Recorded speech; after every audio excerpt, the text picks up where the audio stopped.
Perfecto. Pues muy buenos días, muy buenas tardes a todos, todas y todes. Vamos a comenzar con la clase de hoy. Previo a esto, para que quede también grabado, han salido varias dudas. Una respecto a las actividades. Desde hoy hasta el domingo vais a recibir ya todos vuestra calificación por mi parte, ¿vale? Estoy revisándolas y estoy evaluándolas, ¿vale? De momento las que he visto estaban bien, así que no os preocupéis, ¿vale? Pero bueno, simplemente para que lo tengáis ahí en mente que desde aquí hasta el domingo quedarán resueltas, ¿vale? Eh, y, y por otro lado, que había salido dos dudas respecto a la de las actividades, había salido otra cuestión que si me la podéis refrescar, por favor, era respecto a... No, ya está, solucionado. Sí, era simplemente os voy a explicar un poco cómo va la clase. Tenemos ahora una clase, ¿vale? Que es más teórica y en un par de horas, ¿vale? Vais a tener otra que es de duración de 2 horas en la que vais a ver más aplicado Databricks a la parte de C I C D, ¿vale? No os la voy a dar yo, os la va a dar otro profesor. Y simplemente para que sepáis que, bueno, que tenéis esa clase, ¿vale? En la sesión de hoy vamos a ver en la última parte del tema 5 el tema 6, ¿vale? Y vamos a introducir lo que es ya la segunda actividad que sería para entregar, ¿vale?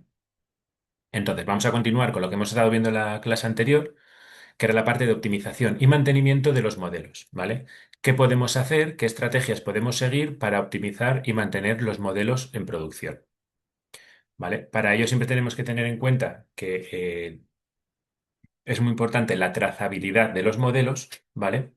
Y esa trazabilidad parte de tener en cuenta toda la parte de hiperparámetros, es decir, saber cuáles son los ajustes de los parámetros del modelo que tenemos que tener en cuenta para poder tener un buen resultado en nuestra predicción o en nuestro modelo que queramos realizar, ¿vale? Reducir siempre toda la parte de complejidad, es lo que se llama el evitar el sobreajuste, el overfitting. Y por último, mejorar lo que es la precisión y la eficiencia, ¿vale? Optimizar los modelos de inteligencia artificial es lo que implica o lo que indica que los modelos, el rendimiento de los modelos en cuanto a coste computacional, coste de recursos, coste de tiempo, etcétera, aumente en forma positiva, o sea, mejore. En este caso se reduzca en cuanto a computación, ¿vale? Entonces, como ejemplos, os proponemos el optimizar un modelo de predicción de demanda para minimizar los errores de esa predicción, mientras se reduce también el tiempo de cómputo durante el entrenamiento, ¿vale? O sea, al final, optimizar es buscar ese equilibrio mucho mejor, mucho más bueno, ¿vale? A la hora de producir un resultado utilizando un modelo, ¿vale? Para toda esa parte de optimización de modelos siempre partimos de diferentes puntos. El primero siempre es el ajuste de los hiperparámetros. ¿Vale? Tenemos que saber cuáles son los valores óptimos para estos parámetros o hiperparámetros para que nuestro modelo se comporte de forma buena. Tenemos la parte de cross-validation, ¿vale? Que es toda la parte de técnicas de validación para ver que nuestro modelo es correcto, en el sentido, por ejemplo, validación cruzada o, o evitar el overfitting, el sobreajuste. ¿Vale? Optimizar, por ejemplo, la red neuronal, ¿vale? Que es hacer diferentes experimentos con distintas arquitecturas, tanto de capas como de unidades o activaciones para encontrar un poco cómo es el mejor resultado, el mejor rendimiento del modelo. Las técnicas de Ensemble, que es al final pues el bagging y el boosting, para pues combinar diferentes técnicas o múltiples modelos para eh, obtener mejores resultados en el entrenamiento.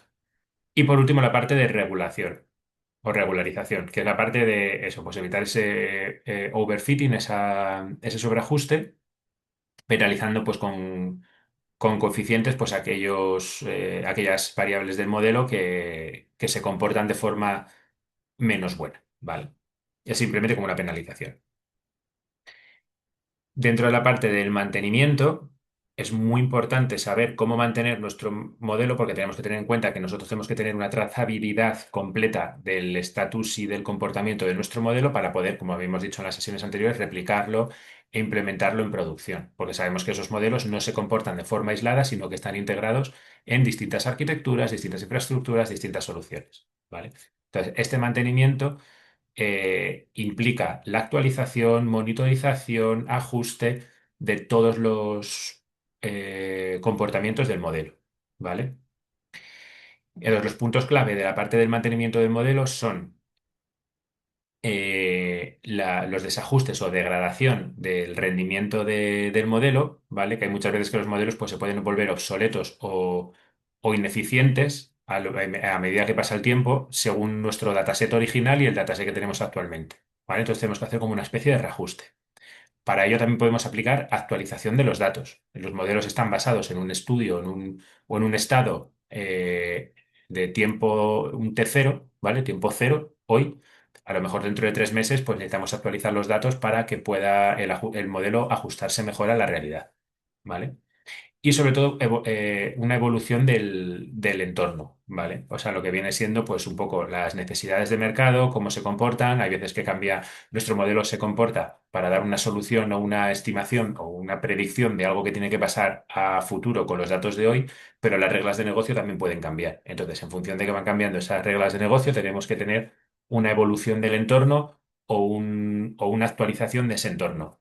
¿Qué ocurre con esto? Que tenemos que también tener en cuenta que tenemos que tener siempre la trazabilidad de todo este comportamiento, ¿vale?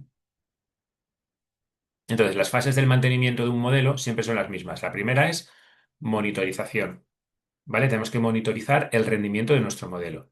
Luego tenemos si se identifica la mala, o sea, un mal rendimiento, ¿vale? Hay que identificar cuando un modelo no está rindiendo correctamente pues debido a problemas con los datos, cambios de los datos, cambios de variables, el paso del tiempo, etcétera, ¿vale? Luego, si esto ocurre, tenemos que hacer ese reentrenamiento, ¿vale? Tenemos que reentrenar ese modelo nuevo.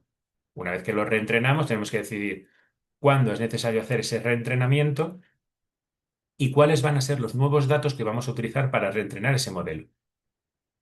Y por último, la implementación. Esta implementación es, pues cuando ya tenemos ese reentrenamiento, ¿cómo lo vamos a implementar? Y este proceso es cíclico, o sea, lo tenemos que ejecutar o tener en cuenta constantemente, ¿vale? Para que el modelo se comporte en base a nuestros datos y nos dé solución a nuestro caso de uso o nuestra regla de negocio. Las técnicas de reentrenamiento que tenemos o que existen actualmente es un reentrenamiento completo, que es cuando el modelo se tiene que reentrenar de cero, porque pues, los datos ya no se ajustan a las necesidades que existen actualmente. Esto tiene como problema que requiere mucho tiempo y mucho recurso computacional, pero el beneficio es que obtenemos un modelo completamente actualizado y nuevo y ajustado a nuestros nuevos datos, ¿vale? Luego tenemos un reentrenamiento incremental, es decir, que solo se entrenan las partes del modelo con datos nuevos, unas partes del modelo con datos nuevos. Esto lo que hace, lo que nos permite es mantener los pesos que ya estábamos utilizando y no tener que hacer ese entrenamiento como desde cero. Desventaja, pues el modelo puede ser no tan preciso como un reentrenamiento completo, pero como ventaja, pues que el coste tanto computacional como de tiempo como de recurso, pues es mucho menor, ¿vale? Que en el reentrenamiento completo. Y luego tenemos lo que se conoce como transfer learning, ¿vale? Que el transfer learning es cuando usamos modelos ya preentrenados en tareas relacionadas o adaptadas a lo que estamos haciendo, ¿vale? Que son aquellas que están entrenadas por computación y NLP, ¿vale? Lenguaje natural, ¿vale? ¿Qué ocurre? Esto es cuando ya utilizamos un modelo que ya está como preentrenado previamente para algo similar a lo que nosotros queremos hacer. Desventaja, que puede que no sea un modelo muy aplicado a nuestro caso de uso, ¿vale? Pero como ventaja, pues que nos ahorra tiempo y recursos porque no tenemos que hacer ningún tipo de reentrenamiento, no tiene coste computacional, etcétera. Por ejemplo, un transfer learning. Imaginaos, queremos hacer una clasificación en base a imágenes de gatos y perros. Vale, pues podemos tener un dataset nuestro propio de gatos y perros y etiquetados. Un reentrenamiento completo del modelo sería tirar ese modelo anterior que hubiese y hacer uno nuevo. Un reentrenamiento incremental, pues imaginaos que tenemos una especie muy característica de gato o muy característica de perro que no la teníamos anteriormente y la tenemos que añadir nueva, ¿vale? Pues eso sería un reentrenamiento incremental, ¿vale? Y transfer learning, pues sería, por ejemplo, ir a Hugging Face, por ejemplo, o alguna plataforma de modelos entrenados y que haya un modelo ya entrenado de cero de animales. mascotas, ¿vale? Por acotar un poco lo que es animales salvajes, animales, mascotas, etcétera. Solo mascotas, ¿vale? Y haya periquitos, canarios, perros, gatos, cobayas, bueno, cualquier tipo de animal de mascota, ¿vale? ¿Por qué? Porque al final, entre gatos, perros y el resto de animales de compañía o mascotas, hay bastante diferencia, entonces podríamos a lo mejor utilizar ese modelo que ya ha sido preentrenado, que ya ha sido entrenado, que ya tiene su mantenimiento, y podríamos utilizarlo en nuestro caso de uso, ¿vale? Porque al final estamos intentando diferenciar como dos especies completamente distintas, como puede ser un gato y un perro, ¿vale? Ahora, si lo que necesitamos es algo muy específico según nuestras reglas de negocio, según nuestro caso de uso, ¿vale? Lo que sí que vamos a tener que hacer es, a lo mejor el transfer learning se nos queda muy corto, ¿vale? Y tenemos que hacer un reentrenamiento incremental. O a lo mejor ese reentrenamiento incremental se nos queda muy corto y tenemos que hacer un reentrenamiento completo, ¿vale? Aquí, como siempre decimos, cualquier proyecto de inteligencia artificial em, prima o tiene mayor valor nuestro caso de uso, ¿vale? Nuestras reglas de negocio. Y ahora vamos a ver cómo se puede hacer la parte de automatización, ¿vale? Cómo aplicar las técnicas de C I C D en proyectos de inteligencia artificial, ¿vale? A la hora de desplegar un modelo, cuando ya sabemos que ya está funcionando correctamente, ¿vale? Tenemos que intentar automatizarlo, es decir, que la intervención humana sea la mínima posible, ¿vale? Para eso tenemos que implementar todos los pipelines, flujos de trabajo y herramientas que van a, que van a estar integradas en la solución. Los puntos claves de esto es, el primero, la eficiencia, ¿vale? Esta automatización nos ayuda a reducir el tiempo y el esfuerzo humano para llevar un modelo que está en entorno de desarrollo a producción. La consistencia, que es lo que nos ayuda a garantizar que los despliegues de las pipelines sean reproducibles y sin errores, ¿vale? Y a tener esa trazabilidad. Por otro lado, tenemos la escalabilidad, que lo que hace es permitirnos utilizar el gran volumen de datos o de modelos, ¿vale? Y desplegarlos en otros entornos más complejos, ¿vale? Lo que sería replicar modelos. Y por último, la reducción de riesgos, ¿vale? Que lo que nos dice la reducción de riesgos es que nos ayuda a minimizar los errores que se pueden cometer por acción humana, ¿vale? Teniendo en cuenta que siempre vamos a poder hacer esa especie de rollback o volver hacia atrás si algo sale mal. El flujo de trabajo de la automatización es siempre cíclico, ¿vale? Primero tenemos el preprocesamiento automático, ¿vale? De un dataset sacamos una serie de preprocesamiento automático de las variables. Luego hacemos también de forma automática un entrenamiento y evaluación. Una vez que tenemos el entrenamiento y la evaluación automática, hacemos un reentrenamiento en aquellos casos en los que sean necesarios. Hacemos también de forma automática toda la parte de validación y testing. Y por último, hacemos otra vez despliegue continuo, ¿vale? Y este proceso es siempre cíclico. Cada vez que lo hay que ejecutar, se ejecuta de forma automática. Esto es una pipeline, ¿vale? Entonces, dentro de la automatización tenemos los modelos en escala, ¿vale? Los que son escalables, ¿vale? Para ello lo que siempre se suele tener puede ser un Kubernetes o un Docker o lo que sea. Al final tenemos que tener clusters de producción, ¿vale? Que son orquestadores, como por ejemplo puede ser Kubernetes, que lo que nos ayudan es a desplegar de forma múltiple y controlada diferentes instancias, ¿vale? Para imaginaos que nosotros tenemos un modelo que tenemos que desplegar y nos quedamos sin recursos, ¿vale? Antiguamente, hace años, lo que había que hacer era dimensionar el modelo o acotar el modelo y diferenciar en trocitos, ¿no? Como separar o trocear el modelo. Ahora lo que podemos hacer es, cuando queremos entrenar ese modelo de forma automática, desplegamos de forma automática también esas pipelines con esos Kubernetes y esto lo que hace es generar instancias con los recursos necesarios para poder hacer el entrenamiento. Una vez que el entrenamiento finaliza, esas instancias se desactivan y van en función on demand, o sea, por demanda, ¿vale? Según lo que nosotros vamos a demandar para poder, a nivel de recursos computacionales para poder entrenar el modelo, estos sistemas se activan, no se desactivan de forma automática, ¿vale? Luego también tenemos los procesos de automatización, ¿vale?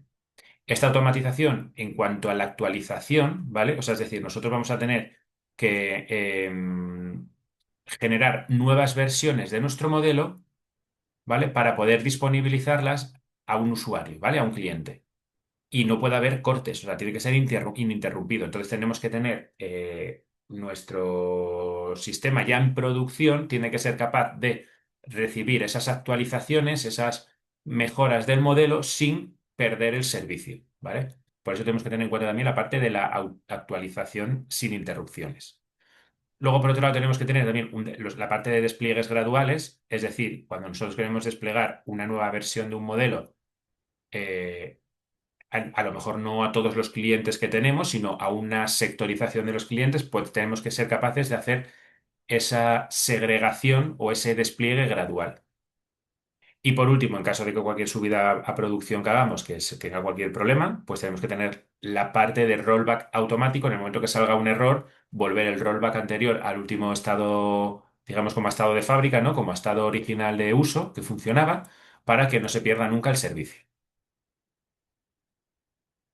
Ya está aquí lo que tiene que ver con el tema 5. Luego vais a ver la parte, ¿vale? Que está aquí de Databricks, que es lo que vais a ver en la sesión siguiente, ¿vale? La de que es dentro de un par de horas.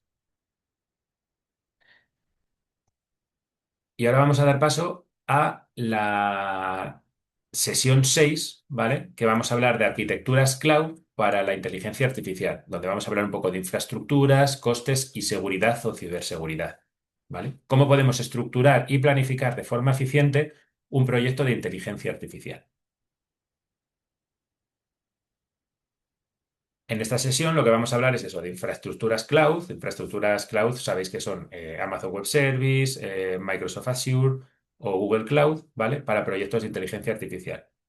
Vamos a ver toda la parte de costes, cómo podemos averiguar o conocer aproximadamente los costes que puede repercutir nuestro proyecto, ¿vale? Para eso todos los proveedores cloud, Amazon, Azure o Google o sea, Amazon, Microsoft o Google tienen unas calculadoras, ¿vale? Calculadoras de recursos para que puedas estimar un poco pues, el coste de infraestructura de tu proyecto.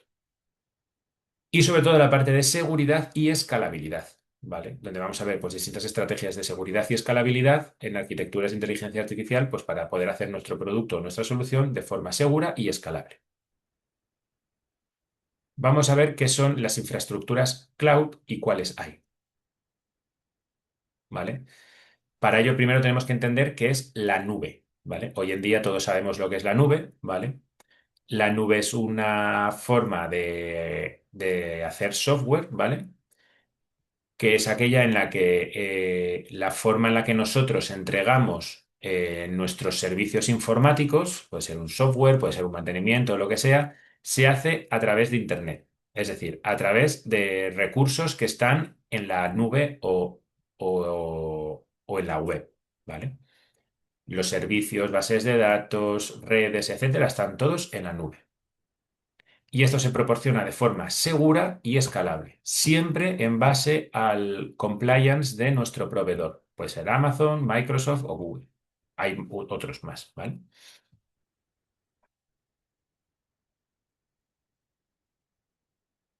Entonces, cuando hablamos de la nube, sobre todo en inteligencia artificial, ¿vale? Tenemos que darnos cuenta o tenemos que comprender que esta nube es aquella que nos ayuda a gestionar, almacenar y acceder a datos y recursos a través de Internet, sin necesitar servidores locales, servidores on-premise, es necesitar a lo mejor un CPD o cualquier cosa de estas, ¿vale? Está todo en la nube.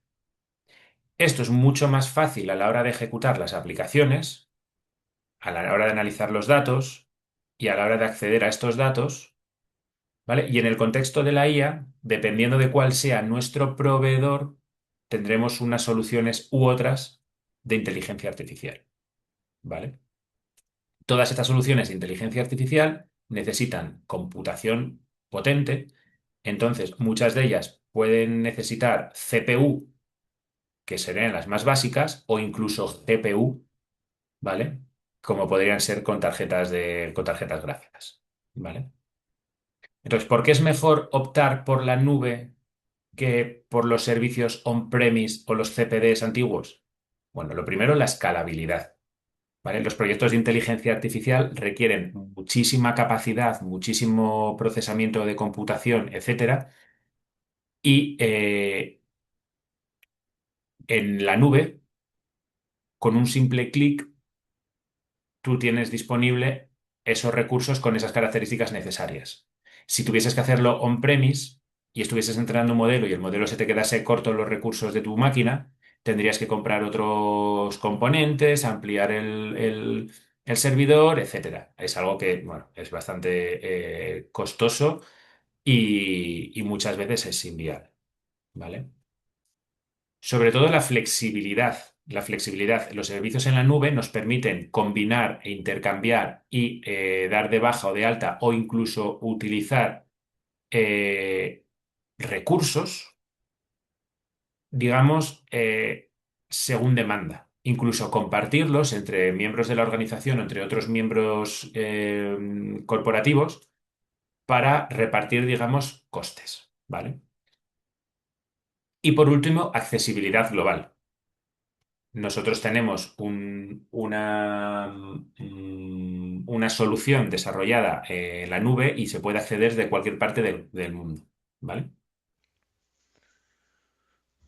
Diego, ahí también se podría añadir seguridad. Y por supuesto, la parte, efectivamente, muy buen punto, y la parte de seguridad. La parte de compliance que nos proporcionan los distintos proveedores cloud, como puede ser Amazon, Microsoft o Google, efectivamente, justo. Ujú. Porque si nosotros estamos trabajando on-premise, o sea, si nosotros tenemos nuestro servidor, tenemos que ser, al no estar expuesto a Internet, la seguridad no impacta tanto en cuanto a ciberataques, pero se puede quemar nuestra sala de donde está el servidor, o puede haber un terremoto, o se puede caer el edificio, o puede pasar, o puede haber una explosión, bueno, puede pasar cualquier cosa, y todo lo que hay dentro de ese servidor, de ese CPD, de esa estructura donde tenemos nosotros nuestros servidores y nuestras redes, se va al traste, efectivamente. Muy buen punto. ¿Vale? Entonces, al final, tener nuestras soluciones, sobre todo de IA, al final si estamos hablando de imaginaos por ejemplo, estamos hablando de un sistema, mm, eh, por ejemplo, algo más local, ¿vale? Algo en lo que no apliquemos inteligencia artificial, ¿vale? Pues por ejemplo, un modelo pequeñito que cuando abrimos incidencias a nuestro equipo de Helpdesk, ¿vale? De IT, de IT, nos clasifica los tickets. Bueno, pues en función de que llega el ticket, pues no pasa nada si el modelo está en local, o sea, está en un servidor y tarda 5 minutos, 20 minutos en hacer esa clasificación de si es para una sección de IT o para otra, porque al final, pues es un ticket, bueno, depende, o si hay una urgencia, tal. Ahora, como en toda esta asignatura estamos viendo que involucra el de intervenir con inteligencia artificial, todo lo que tiene que ver con inteligencia artificial es como mucho más rápido, las necesidades surgen como mucho más, de forma como mucho más inevitable o incontrolable. Entonces, en ese punto necesitamos como tener una mayor flexibilidad, ¿vale? También por eso comentábamos lo de los proyectos en metodologías Agile, etcétera, porque al final como evoluciona, cambia y hay que hacer o adaptarse a esos posibles cambios, posibles roturas o posibles problemas o ventajas de cosas que vayan saliendo, tecnologías que vayan saliendo nuevas, pues toda esta dinámica tan rápida, pues tiene que haber una adaptabilidad en cuanto también a la infraestructura. Entonces, al final, la infraestructura en la nube nos da eso, esa adaptabilidad, esa flexibilidad o escalabilidad, ¿vale? Porque nos permite, pues eso, hay disponibles gran cantidad de recursos y entonces podemos utilizarlos de forma única, compartidas con otros miembros, etcétera, ¿vale? Que esto también nos ayuda a la parte de reducción de costes, ¿vale? También a la parte de disponibilidad. Muchas veces estos modelos se ejecutan en horario español, por ejemplo, de noche, pero en horario de LATAM es primera mañana. Entonces, al final, esta combinación de usos horarios distintos, pues nos permite, según cómo desaturadas estén las zonas, pues utilizar una zona u otra. Adelante, Gloria. Profe, complementando lo que acabas de decir, ¿qué días estaba escuchando a Sarah Beer, que es la directora ejecutiva de IA responsable en Microsoft? Decía que la IA nunca era estática, o sea, para todos los proyectos ella siempre está probando, adaptando y mejorando, está en todo ese proceso. Entonces, eso nos decía ella como CEO de Microsoft. Justamente. Por eso no existe. un proceso en cuanto a la IA exacto, ni la tecnología exacta, ni la arquitectura exacta, porque primero partimos de nuestro caso de uso, que es una parte importante, pero luego también metemos la incertidumbre de la inteligencia artificial, que al final, dependiendo de lo que queramos hacer, necesitamos enfocarlo en una dirección u otra. Entonces, esa necesidad que siempre tenemos al combinar la incertidumbre de nuestro caso de uso, nuestro caso de negocio y nuestra IA, es lo que nos hace que tenemos que intentar buscar siempre metodologías versátiles en ese sentido. Por eso la nube en este caso funciona muy bien. Justo. Muy buena complementación, Gloria. Justo. Vale, vale. Luego también, a nivel de costes y a nivel de recursos, también tenemos que pensar que a lo mejor para entrenar un modelo basado en imágenes necesitamos una GPU ultra potente, pero a lo mejor la necesitamos para una cosa puntual, para entrenar un modelo hoy, que a lo mejor hasta dentro de 6 meses no tenemos que volver a entrenar. No es lo mismo utilizar de forma temporal, digamos, como alquilar una GPU en una nube, a tener que utilizar una GPU, comprar una tarjeta gráfica que cuestan muchísimo para un uso puntual cada 3, 6 meses, etcétera. Entonces, también nos ayuda pues a acceder a recursos muy avanzados con características muy potentes. De forma, digamos, como puntual, ¿vale? Que al final se comparten. Es como si fuese, la nube al final es como si fuese para lo que ya tenemos controlado y sabemos que vamos a necesitar, como puede ser una base de datos de Postgres o una base de datos de MongoDB o una base de datos Cassandra, lo que sea, o un blob storage para almacenar cualquier información. ¿Vale? Eso ya es algo más estático. Puede que necesitemos, pues en ciertos momentos, un, un recurso muy potente con unas capacidades muy potentes, pero en un momento puntual. ¿Vale? Entonces, eso nos lo permite también la nube, porque al final ese tipo de permisos o de recursos tan em, especiales, los costes de ellos se pueden repercutir entre distintos usuarios, ¿vale? Entonces, al final hace que los precios sean mucho más competitivos. Y como bien decíamos antes, como bien comentábamos, era la parte de la seguridad, ¿vale? Ese compliance que nos proporcionan los proveedores cloud es increíble. Es increíble y es ultra necesario. Pensad que la diferencia muy genérica, muy fácil de ver es ChatGPT, o sea, OpenAI. En OpenAI siempre decimos lo mismo, tú subes cualquier información y no sabes qué está pasando con esa información. Tú despliegas el mismo modelo de OpenAI en Azure OpenAI, por ejemplo, o en el stack de Google AI Studio o cualquiera de estos, y al final esa solución cumple el compliance de Google, Microsoft o Azure, depende de lo que usemos, dándonos seguridad de que esa información que nosotros subimos no va a compartirse, ni a enseñarse, ni a publicarse en ningún otro sitio.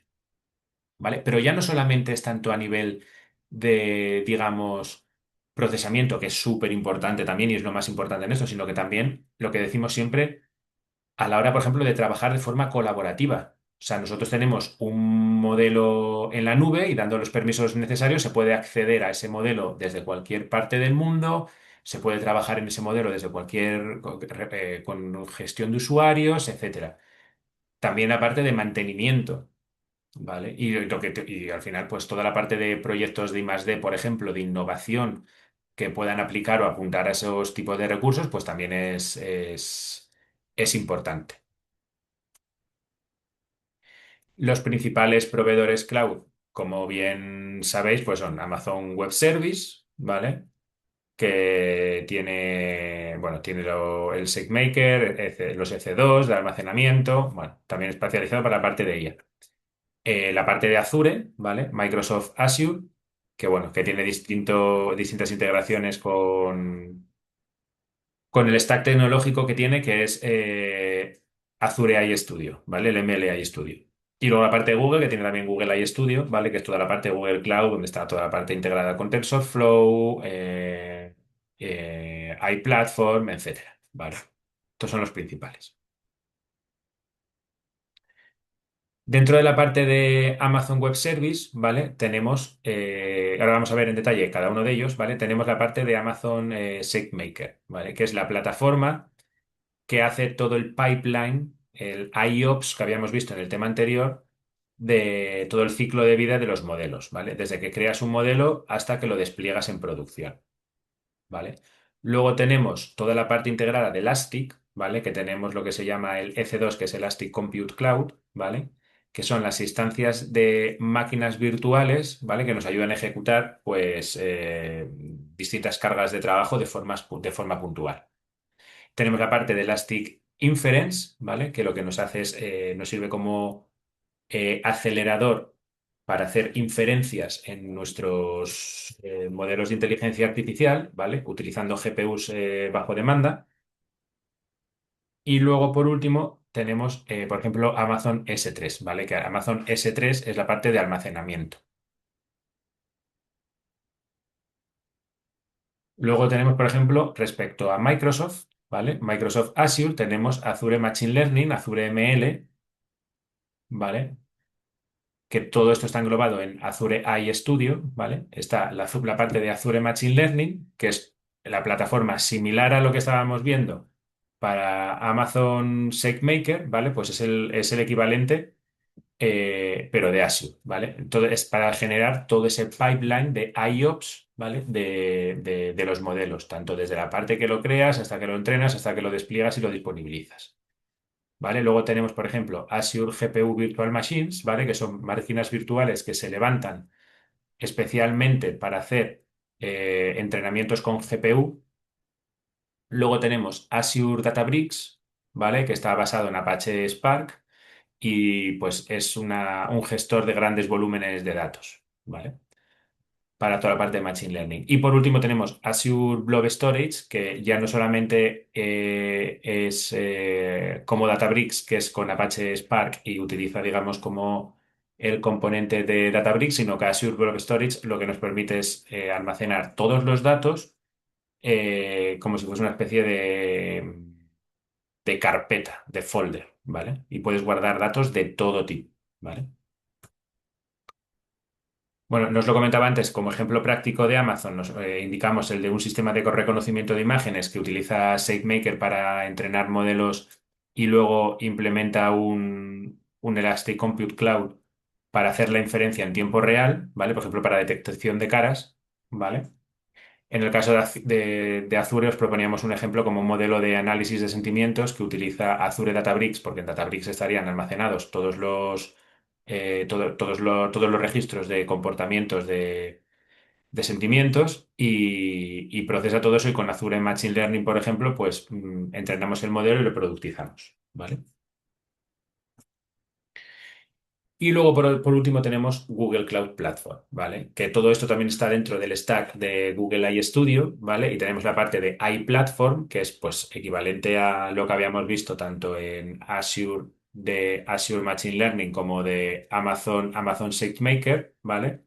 Aquí lo llaman iPlatform, ¿vale? Es todo el pipeline, todo el flujo de trabajo para crear, entrenar, gestionar y desplegar y productivizar los modelos. ¿Vale? Luego tenemos TensorFlow, ¿vale? Que nos ayuda a optimizar la infraestructura dentro de Google. Tenemos Google Kubernetes Engine, ¿vale? Que al final es la parte toda de orquestación de contenedores para que se levanten y se apaguen contenedores en función de la demanda que haya para hacer ese entrenamiento. Y Google Cloud Storage, que al final es como el blob storage de Azure. O sea, al final, para que os hagáis la idea, ambos tres proveedores cloud tienen estructuras o componentes similares, ¿vale? Respecto a costes, tenemos que tener en cuenta que los costes son por ejecución. ¿A qué se deben estos costes? Bueno, lo primero, a la capacidad de cómputo que nos dan, ¿vale? Podemos desplegar tanto servidores, clústeres, etcétera, como máquinas virtuales. A toda la parte de almacenamiento de los datos. En función de nuestro caso de uso, nuestras reglas de negocio, hay distintas versiones o formas de utilizar bases de datos en función si los datos van a ser únicamente guardados, si los datos van a ser guardados y almacenados y consumidos, si los datos van a ser solamente en tiempo real, etcétera. ¿Vale? Eso es, se utiliza el pago por uso. Exactamente, como muy bien dice Gloria, exactamente, se utiliza el pago por uso, efectivamente. Entonces, este pago por uso eh, depende de exactamente de ese uso, ¿vale? De cómo lo necesitemos para la parte de computación, qué tipo de datos queremos guardar y cómo vamos a consumir esos datos. ¿Los quiero simplemente tener ahí almacenados porque necesito tener por contrato los datos almacenados 5 años, pero rara vez voy a acceder a ellos? Pues voy a tener un tipo de base de datos o un tipo de servicio de base de almacenamiento de datos. No, son datos que tengo que van a tener un proceso en frío o en caliente más bien, y los necesito utilizar según se ingestan en tiempo real, procesarlos y trabajar con ellos en otro entorno, y voy a estar consumiendo directamente, bueno, pues tengo otra modalidad que respecto a ese tipo de uso voy a tener un coste diferente, ¿vale? Que es lo que viene con la parte de transferencia de los datos, ¿vale? Si cómo van a tener que ser esa transferencia de datos. Lo que es el almacenamiento, normalmente lo que es almacenamiento estático no suele tener un coste muy elevado, por no decir que es casi siempre gratuito. Pero cuando hay que transferir datos desde un sistema a otro, o incluso en distintas funcionalidades, eso es, como bien dice también ahí Andrés, para Amazon Web Service Bedrock es el servicio que usa para parte de mail. El Bedrock es como si fuese el OpenAI, Azure OpenAI, efectivamente, justo. Ujú. Pues eso, para hacer, por ejemplo, la transferencia de datos, para alimentar un RAG en Azure o sea, para Azure OpenAI o para Google, para Amazon Bedrock o para Google Gemini, pues la transferencia de datos es muy importante. Entonces, dependiendo de lo que queramos hacer, pues tiene unos costes u otros. ¿Vale? Y eso que vamos orientado también a la parte de servicios de inteligencia artificial y machine learning. Eso es. Aquí vienen un poco las modalidades que estábamos hablando, ¿vale? Pago por uso es según lo que yo utilice, pago por ello. Pago por suscripción son aquellos recursos que pagamos de forma mensual. Por ejemplo, una base de datos no se paga por uso, sino se paga pues al mes son X euros o X dólares. ¿Vale? Y luego los precios de reservas, es decir, cuando necesitamos un recurso muy específico, especial, que tiene un coste que hay que repartir o lo que sea, pues se utilizaría el precio por reserva.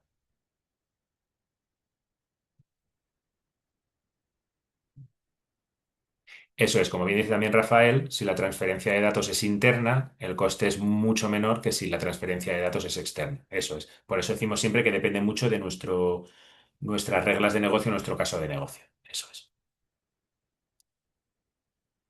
Para toda esta parte de costes existe la parte de monitor, o sea, la parte de optimización, ¿vale? Toda la parte de monitorización y análisis, donde monitorizamos los costes que estamos teniendo y en qué se están consumiendo los recursos, porque muchas veces ocurre que al no ser algo físico y muchas veces hacer testing, se despliegan, se crean, se generan recursos que mes a mes están consumiendo una cuantía y luego finalmente no se están utilizando, ¿vale? Es un poco, a mí me gusta a mí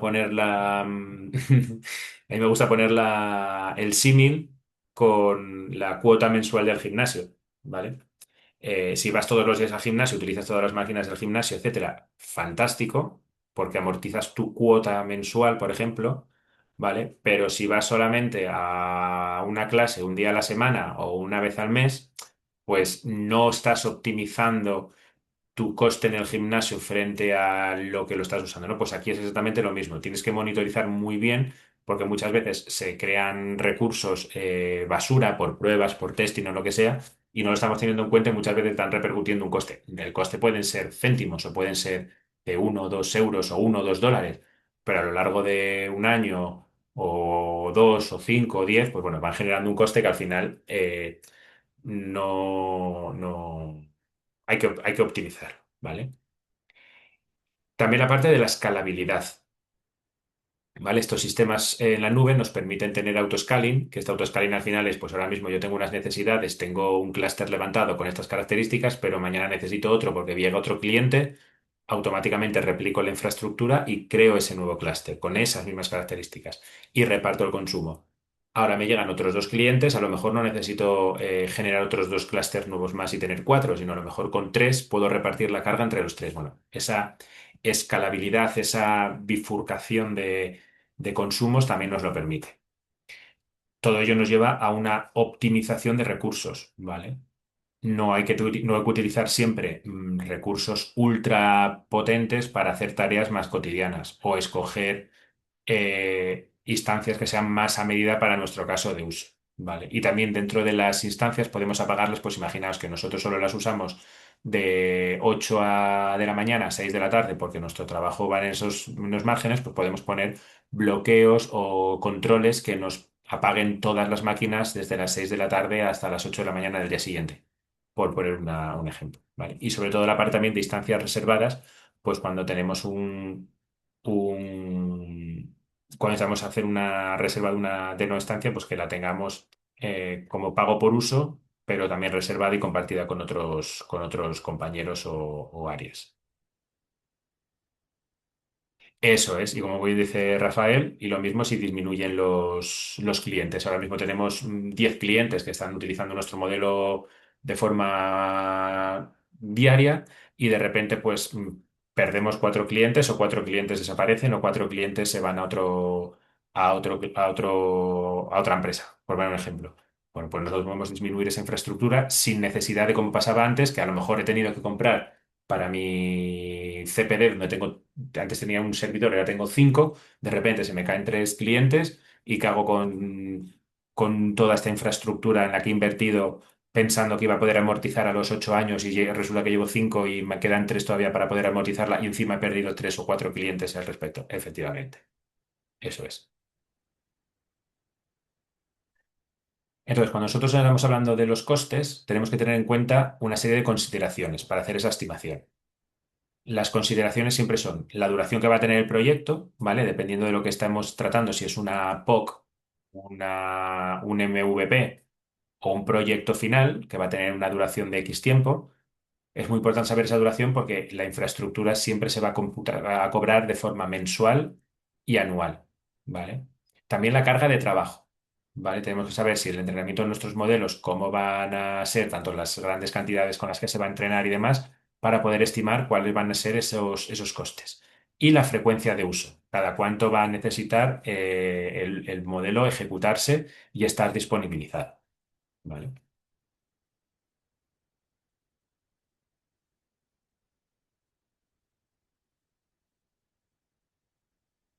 Efectivamente, como bien dice Gloria también, apagar instancias de máquinas virtuales o de clusters o de endpoints cuando terminan los procesos de entrenamiento para no seguir repercutiendo en costes, efectivamente. Y simplemente lo bueno de todo esto es que lo podemos hacer de forma eh, mm, ultra rápida en un dashboard en el que simplemente es darle un clic al ratón. Eso es. Luego lo que comentábamos también en cuanto a la seguridad, ¿vale? La seguridad que serían los desafíos del uso de la IA. ¿Por qué nos tenemos que preocupar? Bueno, porque la seguridad de las arquitecturas cloud pues tienen el riesgo de sufrir ciberataques. ¿Vale?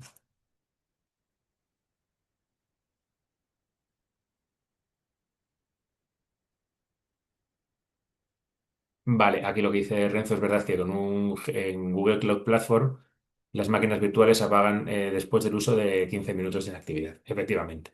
Y en cualquiera de los otros proveedores cloud lo que sí que puedes hacer también es crear alertas o alarmas o procesos que directamente cada vez que se acabe un proceso, si sale finalmente OK el entrenamiento, ¡pum! Automáticamente también se puede apagar.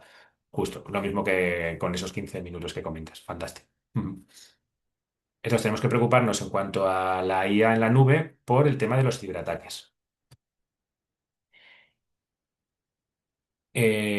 ¿Qué desafíos hay y cuáles son los vectores de ataque? Bueno, lo primero, la protección de datos sensibles, ¿vale? Hay muchas compañías, muchas empresas, muchas organizaciones que no permiten o no quieren disponibilizar los datos en la nube por sensibilidad de esos datos. Em, También puede ser que los modelos no todo el mundo pueda tener acceso a esos modelos, ¿vale? Entonces, hay veces que el acceso a los modelos no está autorizado para todo el mundo. Entonces, también hay que tener esa parte en cuenta. Entonces existen distintas técnicas como la data injection, que lo que nos ayuda es a inyectar como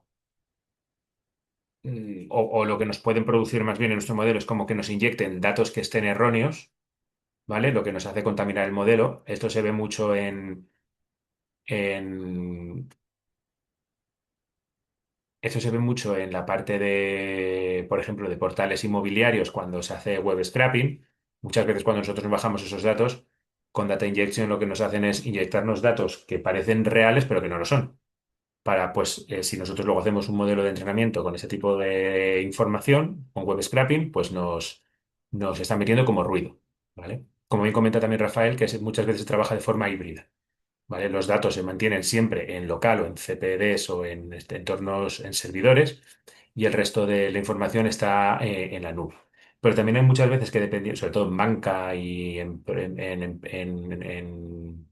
sectores más sensibles, sanidad, banca, etcétera, muchas veces hay mucha información que ni siquiera se puede entrenar en la nube. ¿Vale? Luego también tenemos la parte de APIs inseguras, ¿vale? Que es cuando exponemos modelos a través de APIs que no son seguras, ¿vale? Y la filtración o brechas de robo en los datos. ¿Qué estrategias tenemos? Bueno, pues como estrategias tenemos toda la parte de control y acceso de identidades, el cifrado de datos, la seguridad de las instancias de cómputo, toda la parte de monitorización y auditorías, el aislamiento de las instancias y la prevención de accesos no autorizados y ataques de DOS. ¿Vale? Entonces vamos a ver qué es todo esto y cómo se aplica. Bueno, pues la parte de autenticación y autorización, el Identity, el IAM, ¿vale? Lo que se llama Identity and Access Management, ¿vale? Esto lo que nos permite es que a las instancias de la nube solamente se puede acceder de forma segura. Este IAM, ¿vale? También puede estar o sea, este IAM es al final cuando nosotros nos tenemos que iniciar sesión en nuestra nube. Podemos tener incluso como un doble check, que es el Authentication Multifactor, ¿vale? El MFA. Y al final esto lo que nos permite es pues, cuando llega ese segundo código de verificación a nuestro móvil que nos dice si somos nosotros y tenemos que imputar y colocar ese código, por ejemplo. ¿Vale? Toda esta parte de la IAM puede estar integrado con nuestro LDAP, ¿vale? O sea, con si por ejemplo somos de Microsoft, pues se nos integra con nuestro Azure Identity Manager, que es con nuestro usuario y contraseña de nuestra compañía, ¿vale? Con nuestro nombre punto apellido arroba nombre de la empresa punto com. Y la contraseña es la misma que la que iniciamos cuando iniciamos el ordenador, ¿vale? Otra estrategia o técnica muy utilizada para garantizar la seguridad es el privilegio del o sea, el principio del menor privilegio. Es decir, solamente se conceden permisos para el menor privilegio.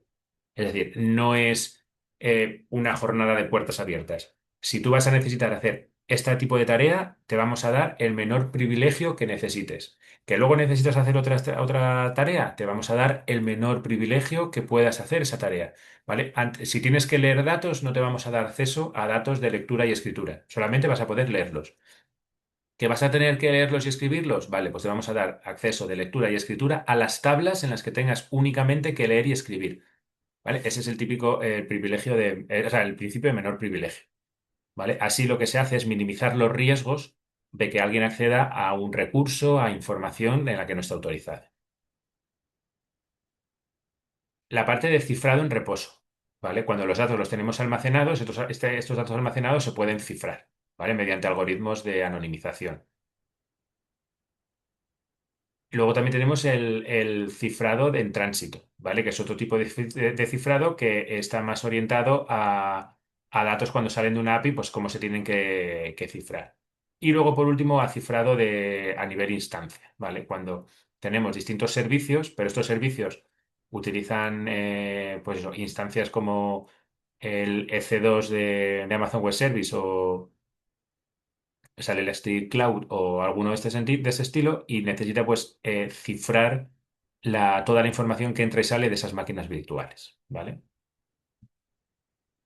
Respecto a la seguridad de las instancias de cómputo, pues también toda la parte de configuración de redes, de firewalls, etcétera, pues tenemos que tenerlo muy en cuenta para que no haya ningún tipo de brecha.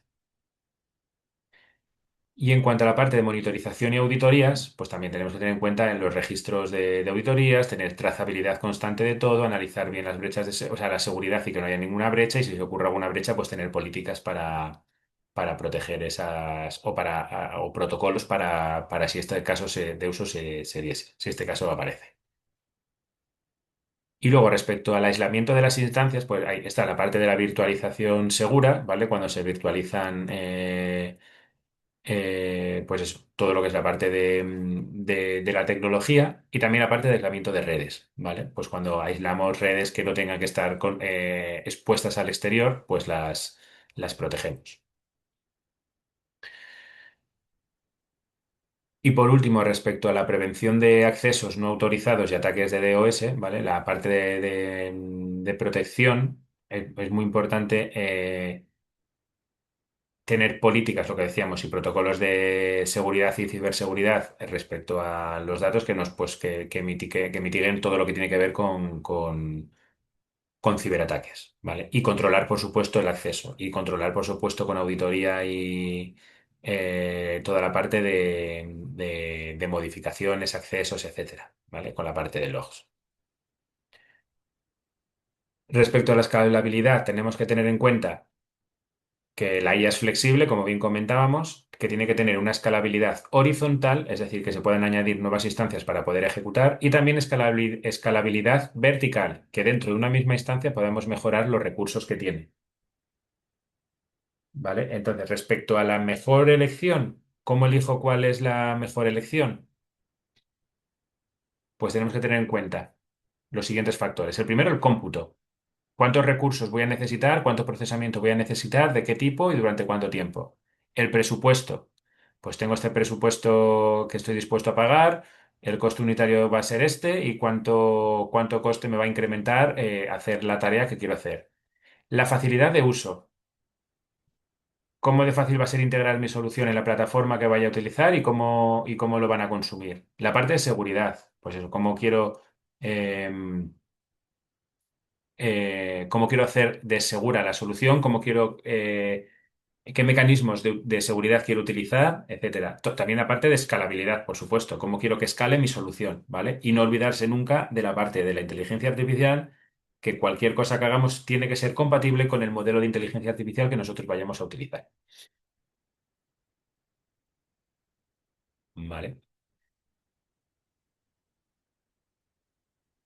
Esto en cuanto a la sesión 6. Y ahora os voy a compartir la práctica 2 y vamos a ver la práctica 2 en estos últimos 5 minutos. Vamos a ver una introducción para que podáis echarle un vistazo también y si surge alguna duda tanto de esto como del otro lo comentamos, ¿vale? La actividad 2 es el diseño de una plataforma tecnológica para el proyecto transversal de inteligencia artificial para detección de odio, ¿vale? Los objetivos los tenéis aquí, ¿vale? Que es diseñar una plataforma tecnológica que nos permita el despliegue de un sistema de detección de odio en redes sociales, seleccionar también la arquitectura tecnológica adecuada para ejecutar el modelo en un entorno productivo, considerar los requisitos de seguridad, escalabilidad y mantenimiento del sistema en producción y evaluar los costes y recursos necesarios para la implementación de la solución. ¿Vale? En cuanto al contexto, bueno, pues el desarrollo de soluciones de inteligencia artificial en el ámbito empresarial involucra distintos puntos, no solamente el modelo y los modelos y el entrenamiento, sino que también pues, toda la parte de infraestructura, accesos, despliegues, etcétera.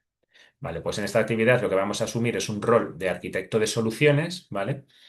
Dentro de un equipo de desarrollo, que queremos desarrollar una plataforma de despliegue para una solución de detección de odio en los mensajes que recibimos en redes sociales, ¿vale? Aquí vemos la definición. Que tenemos que diseñar esa propuesta detallada de esa plataforma que nos va a permitir desplegar el sistema de detección de mensajes de odio en redes sociales, identificando como un proyecto transversal. ¿Vale? Esta propuesta debe ser viable a nivel tecnológico, ¿vale? Y operativo. ¿Vale? No vale inventarse una tecnología que no exista, ¿vale? Y deberá abordar los siguientes aspectos, ¿vale? Una introducción y un alcance del proyecto, donde vamos a hacer una presentación de cuál es el problema que queremos resolver y el contexto, y el alcance de la solución en términos de funcionalidad, ¿vale? Y objetivos operativos.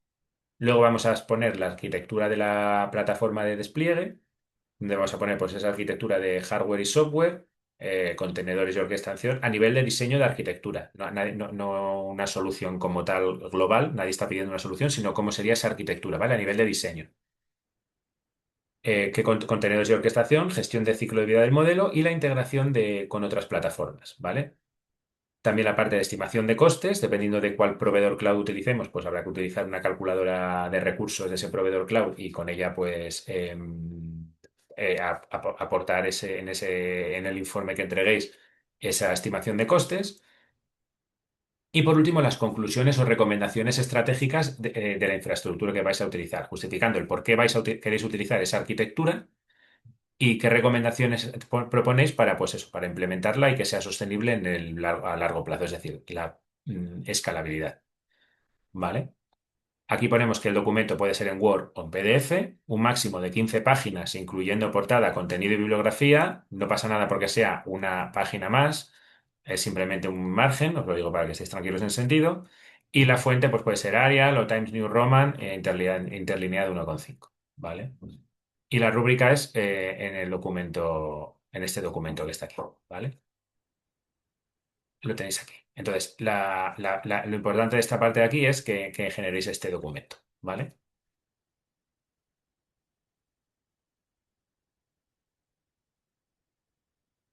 Vale, Gloria comenta también tener un cumplimiento con marcos normativos como el ISO 42001 para implementar un sistema de gestión de IA en la organización, justamente, ¿vale? Justamente ese marco que nos ayuda con la parte de gobernanza, perfecto. Vale, y como bien dice Manuel Agapito, ¿debemos hacerla en alguno de los servidores cloud? No, tenéis que proponer uno de ellos, ¿vale? Tenéis que proponer el servidor cloud que vosotros queráis. Y en función del proveedor cloud que vosotros queráis, tenéis que decir el por qué lo utilizáis. Una de las razones típicas de por qué utilizamos este servidor, este proveedor cloud, que puede ser Google o Amazon o, por ejemplo, Azure, pues puede ser Azure. o Azure, exactamente, Microsoft Azure, justo, puede ser porque nuestra compañía pues es el que utiliza y entonces es nuestro stack tecnológico, ¿vale? Porque al final, como hemos visto, pues cada una de los proveedores cloud tienen los mismos componentes o sistemas, ¿vale? En ese sentido, para que lo tengáis en cuenta, podéis utilizar cualquiera de los proveedores cloud. Lo único que tenéis que indicar un poco es el por qué queréis utilizar ese en concreto, ¿vale? Y nada, simplemente según el proveedor cloud que utilicéis, ¿vale? Ese proveedor cloud lo que os va a indicar es qué calculadora vais a utilizar en cuanto a cálculo de precio, ¿vale? Es simplemente por eso por lo que lo tenéis que indicar. Ok, La, una pregunta, ¿en qué plataforma se haría esta práctica? la podéis, o sea, lo que nos interesa en este sitio es lo que nos interesa para esta práctica es que hagáis el diseño de esa arquitectura, cómo lo propondríais, ¿vale? Entonces es un Word, ¿vale? Pero si decidís hacerlo en Azure, pues tenéis que poner componentes de Azure para hacer esta práctica, ¿vale? Si al final decidís que sea en Google, pues tenéis que ser componentes de Google. Para la parte de ella, pues si hacéis Azure, pues tenéis que poner Azure OpenAI. Si lo hacéis con Google, pues tiene que ser Bedrock, por ejemplo, ¿vale? En ese sentido. Ok. ¿Vale? Es Profe, simplemente es a nivel. otra pregunta, otra Ujú. preguntita, disculpe. Nosotros tenemos dentro de una hora otra clase con Sí. usted. No es conmigo, es con otro profesor. Justamente es lo que he comentado, es para la parte de Databricks, ¿vale? Y lo va a dar otro Ok, profesor. Eso es. listo, perfecto. Disculpe, profesor, es que estaba levantando la mano y no me había Ad- dado la palabra. Adelante, Em, justamente le iba a dar ahora, adelante. Mm. yo tengo dos preguntas, profe. La primera es porque quiero saber qué herramientas nos da la universidad, nos da UNIR para nosotros, entonces, digamos, desde la gestión tecnológica podríamos apoyarnos para entonces hacer parte de la actividad 2. Y Ujú. la primera pregunta, perdón, y la otra pregunta que Sí. tengo es, ¿cómo puedo hacer? Porque infortunadamente ni a través de la mentora ni por correo electrónico, los grupos que estaban armados, digámoslo así, establecidos inicialmente, no, o sea, no se han podido concretar. Entonces, ¿cómo hacer? Porque en la actividad 2 requiere hacerla en grupo, pero en este momento no aparecen los compañeros. Vale, no os preocupéis en ese sentido. La actividad 2 también es individual, la que sería en grupo es la actividad 3, ¿vale? No os preocupéis en ese sentido. Y podéis entregarla de forma individual y lo que sí que lo que comentamos en otras clases, indicadme por favor al principio del documento, ¿vale? Para yo poder leerlo a la vez que vaya leyendo el documento, que lo habéis hecho de forma individual, pese a ser un grupo, por el motivo X. En tu caso, porque has intentado contactar con tus compañeros de grupo y no han aparecido, por el motivo que sea. Otra gente es por incompatibilidad laboral. Bueno, simplemente es indicarlo en ese sentido, ¿vale? Eso respecto a la pregunta número 2. Y respecto a la pregunta número 1, la UNIR lo que nos da, al tener una cuenta académica, ¿vale? Lo que podemos hacer es generar, tenemos una serie de créditos, ¿vale? Gratuitos para Amazon, Google y Microsoft, ¿vale?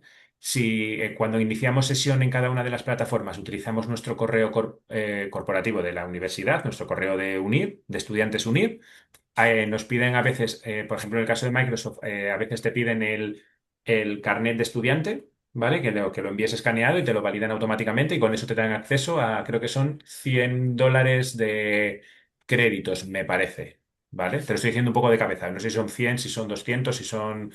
Pero bueno, esa es la... Con el correo de... Tienes que registrarte en cada una de las plataformas con el correo, ¿vale? Cuando digo carnet, Disculpe, profe, o sea, es decir, Profe, perdón, lo interrumpo.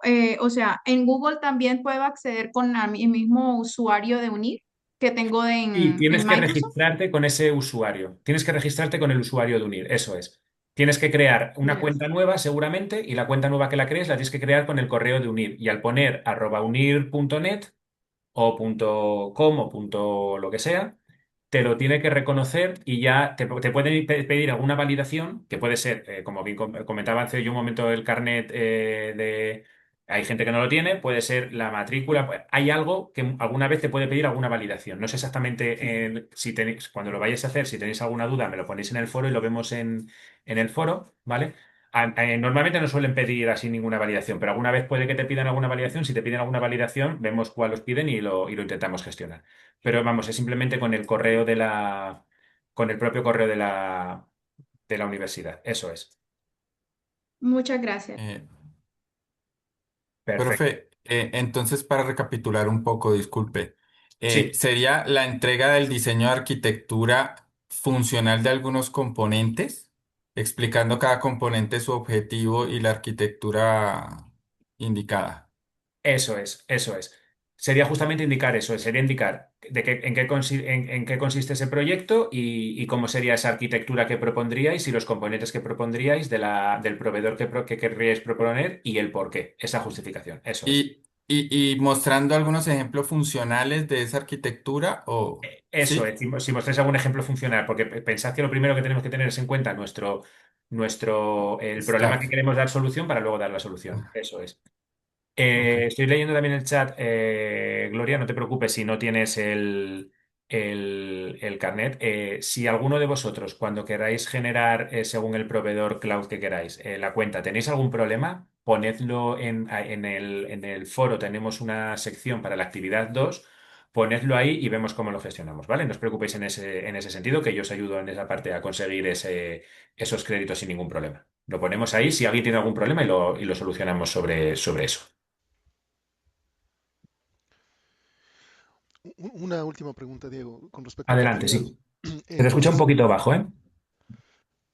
a ver, a ver qué tal ahora. Ahora. Ujú. Sí, bueno, la pregunta es, ¿habría que justificar también el monto de recursos que vamos a utilizar para el proyecto o únicamente la arquitectura?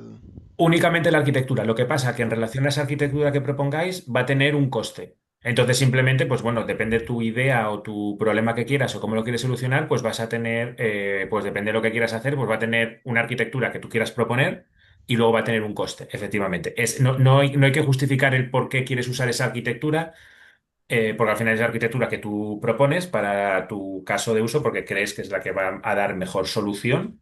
Lo que sí que luego va a estar relacionado con el coste que te va a costar efectivamente el montar esa infraestructura, tanto a nivel de desarrollo como de mantenimiento. Eso es. Simplemente para que veáis un poco una idea, cómo poder proyectarla en una infraestructura cloud en la nube y luego ver ese coste asociado que tiene. Eso es. Mm.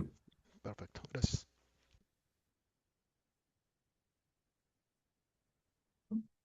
Perfecto. ¿Alguna otra duda? ¿Alguien que quiera comentar alguna cosa?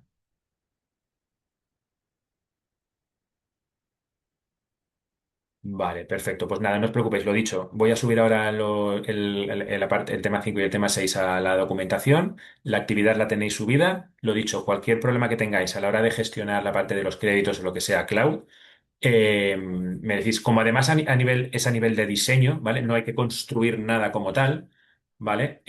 No hace falta como tal tener esos recursos porque no vais a hacer un despliegue, digamos, real en ese sentido, ¿vale? Pero sí que os diría que lo intentéis hacer para pues poder probar de verdad a hacer un despliegue aunque sea mucho más controlado del caso de uso, lo que queráis, ¿vale? Así que os animo a que probéis a hacerlo y si tenéis alguna duda lo ponéis en el propio foro. Eso es, nada, no os preocupéis. Y lo dicho, cualquier duda que tengáis, lo ponemos en el foro y lo vemos, ¿vale? Pues muchas gracias a todos, todas y todes por vuestro tiempo y a los que veáis la sesión en vídeo, nos vemos en la siguiente. Cualquier duda en el foro. Muchísimas gracias a todos por este tiempo. Que Gracias, tengáis profe. un Vale, buen profe, día y como es muchísimas la última gracias. clase, Hasta luego. felices fiestas y feliz Navidad a Y todos. feliz Navidad. Gracias, feliz Navidad, profe. Hasta luego. Hasta luego, Hasta gracias. luego.